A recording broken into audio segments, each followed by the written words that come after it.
Good evening everyone. Students, आने वाले सप्ताह में हम बाल महाभारत कथा से अध्याय 3 शुरू करने जा रहे हैं, जिसका नाम है अम्बा और भीष्म।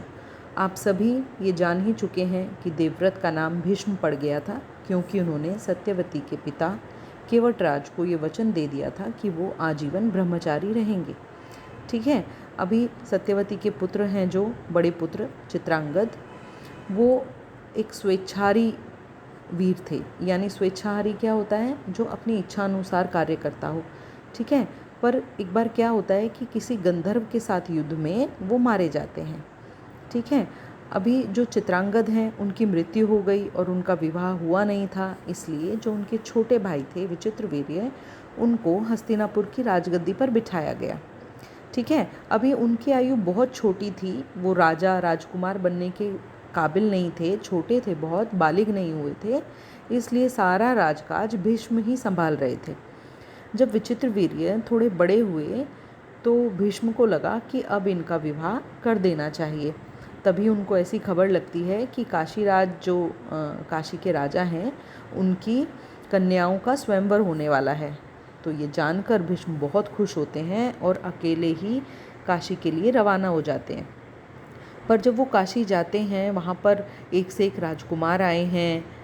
ठीक है, वहाँ स्वयंवर में सम्मिलित होने के लिए, भाग लेने के लिए। पर जब वो सब भीष्म पितामह को वहाँ देखते हैं तो वो सब के सब उन पर ताने कसने लगते हैं, फब्तियाँ कसने लगते हैं, क्योंकि उन्होंने तो ये प्रतिज्ञा ले ली थी कि वो आजीवन ब्रह्मचारी रहेंगे। तो फिर अब ये यहाँ पर क्या करने आए हैं, यानी इस स्वयंवर में फिर क्यों आए हैं? तो भीष्म इस चीज़ का कोई भी उत्तर किसी को नहीं देते। तो उनकी जो काशीराज की तीनों कन्याएं थी वो आती हैं और वो भी भीष्म को अनदेखा करके चली जाती हैं, यानी उसकी तरफ देखती भी नहीं है। इससे भीष्म को बहुत क्रोध आ जाता है और वो उन तीनों कन्याओं का हरण कर लेता है, वहाँ पर जितने भी राजकुमार थे सबको हरा कर। ठीक है। तो पर वहाँ पर एक राजकुमार था, शोभ देश का राजा था, एक राजा शाल्व, वो बहुत वीर था। वो उनका मुकाबला करता है भीष्म का, और तो कोई राजकुमार राजा उनके सामने आने की कोशिश भी नहीं करते। पर जो शोभ देश का राजा था, राजा शाल्व, वो आता है और उनको रोकने का प्रयत्न करता है। पर भीष्म तो बहुत ज़्यादा वीर थे। ठीक है। इसलिए शाल्व उनसे युद्ध में हार जाते हैं। पर भीष्म उनको मारते नहीं हैं, उनको ऐसे ही जीवित छोड़कर चले जाते हैं तीनों कन्याओं को लेकर। ठीक है। अभी जब उनकी 3 बेटियां हैं, ये सबसे बड़ी का नाम अम्बा है, फिर अंबिका और फिर अम्बालिका।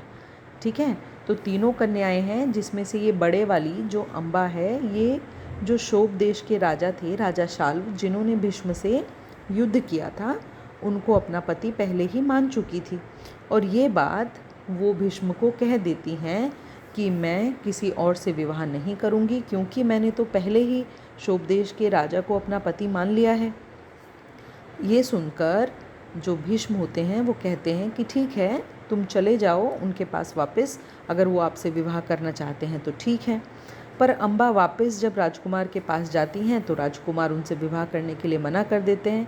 कहते हैं कि मैं तो तुम्हें हार गया हूँ भीष्म से, इसलिए मैं अब तुमसे विवाह नहीं कर सकता। और अम्बा जो है वो वापस से हस्तिनापुर लौट आती है। फिर जो विचित्रवीर्य हैं उनसे विवाह कराने के लिए विचित्रवीर्य से बातचीत की जाती है कि तुम ही अम्बा से विवाह कर लो। पर विचित्रवीर्य भी अम्बा से विवाह करने के लिए मना कर देते हैं। और जो बाकी की दोनों बहनें हैं, अंबिका और अम्बालिका, उन दोनों का विवाह विचित्रवीर्य से कर दिया जाता है। अभी अम्बा से ना तो शोभ देश के जो राजा हैं वो विवाह करते हैं और ना ही विचित्रवीर्य विवाह करते हैं। तो वो जो अम्बा थी वो फिर कहती है भीष्म पितामह को कि आपने मेरी पूरी ज़िंदगी खराब कर दी है, इसलिए आप ही मुझसे अब विवाह करें। पर भीष्म उनको कहते हैं कि मेरी तो ये प्रतिज्ञा है कि मैं तो आपसे विवाह कर ही नहीं सकता हूँ। ठीक है। तो वो अम्बा कभी इधर, कभी शोभ देश के राजा के पास, कभी हस्तिनापुर, ऐसे ही हमेशा बार बार 6 साल तक इधर उधर ठोकरें खाती है। फिर उसके बाद वो बदला लेने की सोचती है कि अब मैं भीष्म से बदला लूँगी। पर भीष्म से बदला लेने के लिए कोई भी उनके सामने नहीं आया, इसलिए वो परशुराम के पास जाती हैं और उनसे कहती हैं कि वो भीष्म से युद्ध करें और उनको उनके करने की सज़ा दें। ठीक है।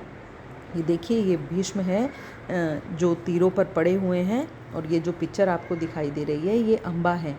अम्बा ही आगे चलकर भीष्म की मृत्यु का कारण बनी थी। जैसे जैसे आप ये स्टोरी आगे पढ़ेंगे आपको इसके बारे में पता चलेगा। ठीक है, नेक्स्ट है ये देखिए, ये पिक्चर जो आपको दिखाई दे रही है, इसमें जो अभी जिसने रोल प्ले किए थे ये वो है अम्बा और भीष्म। ठीक है, ये नेक्स्ट है हमारा चैप्टर विदुर। विदुर कौन थे और वो